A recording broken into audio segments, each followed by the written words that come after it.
Vou abrir para as perguntas aqui agora. Ok. Eu estou olhando aqui também. O Ilan Bezenover Nigri. Sim. Ele perguntou o seguinte: a Sinagoga Sem Fronteiras não é mainstream no meio judaico no Brasil. Não é racídico, ortodoxo, conservador nem reformista. Como você definiria seu movimento nesse contexto? Excelente pergunta, Ilan.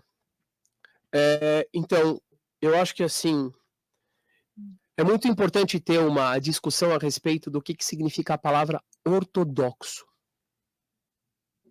Eu me considero ultra mega ortodoxo. Ortodoxo é um termo mal utilizado.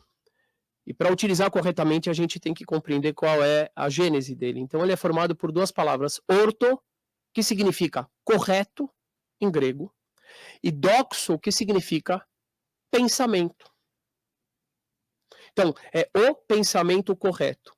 Então, o que acontece? A gente tem uma manifestação do judaísmo que ela é bastante focada no ritual. Há um bom tempo ela é bastante focada também na vestimenta. E ela é tomada pelas pessoas como ortodoxa, ou seja, o pensamento correto. No entanto, quando a gente vai para o judaísmo raiz, para a base do judaísmo, a gente vai ver que o que define o pensamento correto não é nem um foco excessivo no ritual e nos detalhes, e nem a vestimenta, até porque aquela é uma vestimenta que o meu bisavô materno usava na Polônia. É uma vestimenta europeia, o chapéu, que é muito bonito, é uma vestimenta europeia. Clima também diferente, né? Que tem a ver com o clima e etc e tal. Agora, se a gente for buscar na Mishnah, na tradição oral e nas escrituras, qual é a essência da manifestação religiosa? A essência é, em primeiro lugar, amor ao próximo. Onde está escrito isso? Ora, na Mishnah. Mishnah são ensinamentos de 2.000 anos atrás, mais que 2.000 anos atrás. Então, por exemplo, onde Rabino Akiva, que é um dos maiores rabinos, ele dizia: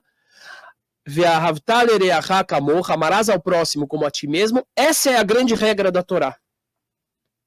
Hillel, outro dos maiores lumiares da história rabínica, eu não estou nem chegando na escritura ainda. Quando veio um estrangeiro para se converter com ele, ele falou assim: me ensina a Torá inteira em um pé só.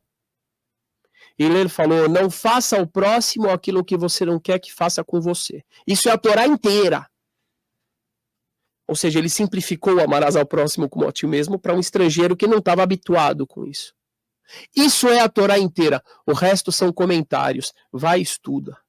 É legal isso do não faça ao próximo, porque às vezes a pessoa fala assim: faça ao próximo aquilo que você quisesse que fizessem para você. E se a pessoa é meio atormentada e quer que faça algo meio estranho? Exato. Então não fazer já exclui muita coisa, né? Mas a referência do Hillel é o amarás ao próximo como a ti mesmo. A gente pega Miqueias, o profeta, Miqueias 6:6. Ele fala assim: com o que me apresentarei ao Criador? Será que eu devo me apresentar com, sei lá, milhares de cabeças de bode, de cabra, oferendas, sacrifícios que tinha no templo? Será que Deus quer rios de azeite, rios de vinho? E o profeta fala aquilo que é óbvio. Ele fala: não. Não é o ritual o que mais importa. O que Deus quer é que você ame a justiça, o amor, a benevolência, e que você caminhe com ele no seu coração. Isso é o judaísmo ortodoxo. Eu vou dar mais um exemplo muito interessante. Quando você pega o livro de orações, o Sidur, que você citou ele muito bem. As preces da manhã tem mais ou menos 80 páginas. 100 páginas. Se você tirar as páginas que só são pronunciadas pelo oficiante, etc e tal, vamos falar 80 páginas, 70 páginas. Em quanto tempo as pessoas fazem as preces da manhã normalmente? Em 1 hora. Acontece que a grandíssima maioria das pessoas faz as preces assim.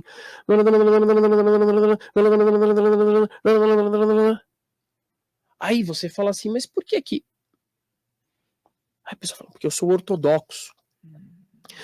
Aí eu falo assim, curioso, quem escreveu a maioria dessas preces foi o rei Davi.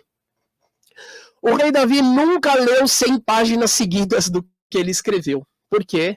porque ele era um poeta, porque ele escrevia de coração, porque ele era um homem que ele escreveu o seguinte: Hatzot laila akum lehodot lach, no meio da noite eu me desperto para te louvar, porque o rei Davi, Fael, e para o amigo Ilan, o rei Davi, ele tinha uma harpa pregada em cima da cama dele, que lá pelas 3 da manhã, eu não sei, batia um vento que mexia as cordas da harpa e ele acordava com aquele som, ele ia para fora, ele olhava as estrelas, ele olhava a lua, ele olhava o nascer do sol, e ele ficava louvando. Então cada cântico que o rei Davi escreveu não é para ser lido correndo.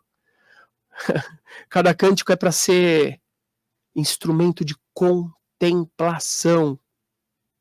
Então eu posso argumentar o seguinte, eu posso dizer que talvez, também respeitando as diversas formas como eu quero ser respeitado, mas talvez, quando uma pessoa pega 20 salmos do rei Davi, 50 salmos, e faz correndo aquilo para cumprir alguma obrigação ou para ganhar proteção, talvez essa pessoa esteja profanando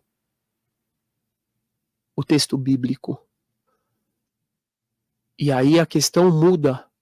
Será que isso é ortodoxia? Ou será que isso é radicalismo? Exato. E as pessoas confundem radicalismo com ortodoxia.